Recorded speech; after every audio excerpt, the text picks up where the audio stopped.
Почитувани граѓани, почитувани новинари.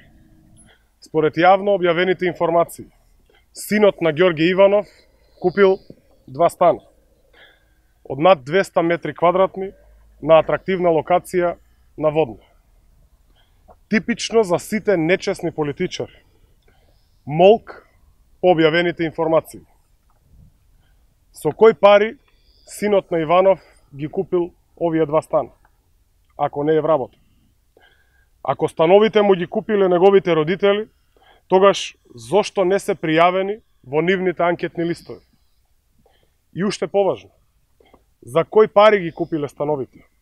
Бидејќи во анкетниот лист нема наведено ниту еден подигнат кредит. Почитувани граѓани, добро е што Државната комисија за спречување на корупцијата отвори предмет за овој случај. Мора да се расчисти докрај. Јавноста заслужува одговори. Иванов припаѓа на нечесна политичка структура, позната по нечесниот однос кон законите, уставот и граѓаните. На истата таа структура припаѓа и Гордана Силјановска. Таа е горд застапник на деструктивните политики на ВМРО-ДПМНЕ, Никола Груевски и Христијан Мицковски. Силјановска и Иванов, и двајцата бранат насилници и криминал.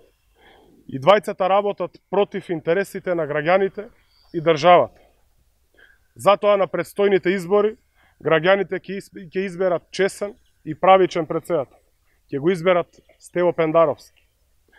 Граѓаните ќе изберат претседател кој ќе ја води државата напред и нема да дозволат нов Иванов во ликот на Силјановска, кој ќе работи нечесно и спротивно на државните интереси. Ви благодарам.